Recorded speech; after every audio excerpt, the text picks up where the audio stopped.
Few fireworks displays are more spectacular than the drama that is steelmaking. The story of hot metal and cold steel is fascinating from start to finish, especially when seen through the experienced eyes of United States Steel. For our company, the story begins with a blast.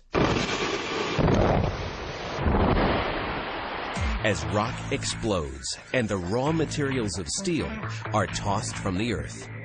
The rock is taconite, and the prize inside is crude iron ore. We get at it by grinding the rock to powder and separating the ore with powerful magnets. Then we form and heat the ore into marble-sized pellets that will later be converted to iron.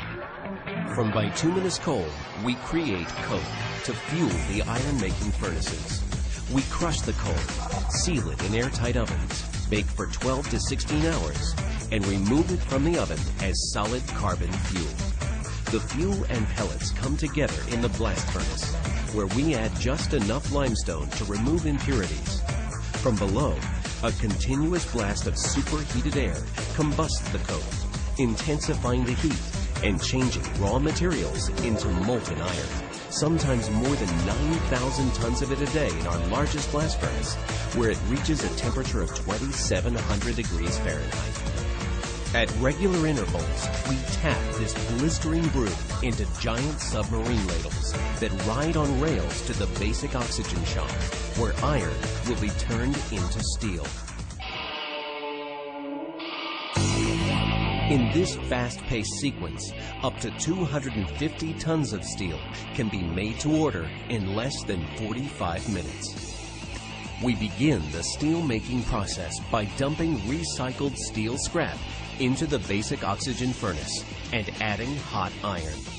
Sparks steal the show when high-purity oxygen is blown into the mix at supersonic speeds and molten iron becomes molten steel. Now we're ready to create the custom blends that make steel the most widely used metal on the planet.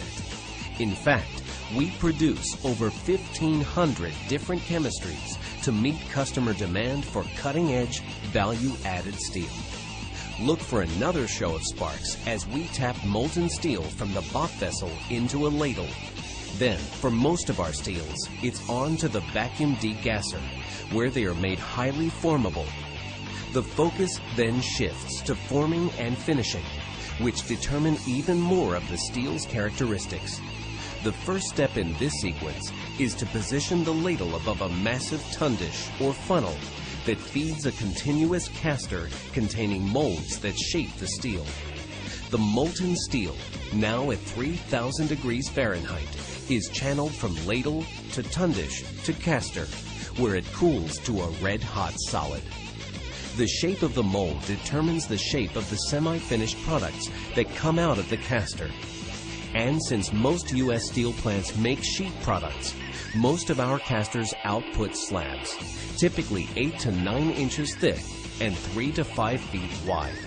As they exit the caster, slabs are cut into sections up to 40 feet long and stacked to await further processing. Then it's on to the hot strip mill.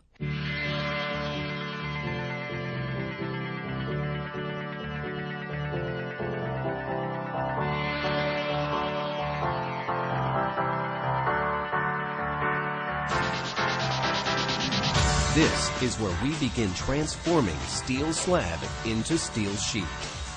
Slabs are reheated to 2,400 degrees Fahrenheit and descaled before running through a series of roughing stands that make them thinner and longer.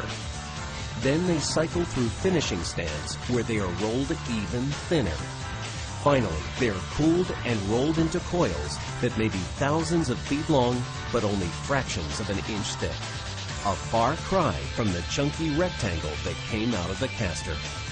And the entire process is untouched by human hands, controlled instead by operators using state-of-the-art automated equipment in pulpits that overlook the action. Next, we move to the pickle line, where coils move through an acid bath that cleans the surface. Some of the emerging coils are shipped directly to customers as hot band. Others are destined for applications that require special finishing, beginning with cold rolling to make them even thinner.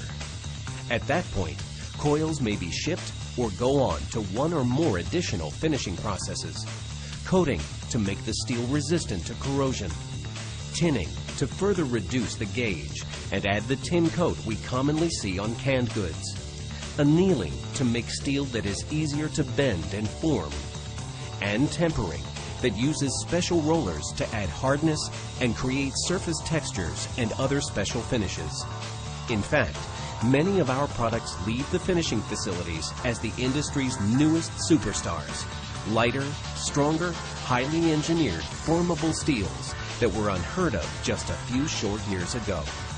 No wonder the story of steelmaking stays so fresh, with innovations that guarantee something new to see in each showing, with product placements in our homes and high-rises, on our highways and in every other part of our daily lives, and with a cast of thousands who continue to improve and perfect every step of the steel-making process, from shaped pellet to shipped coil and beyond.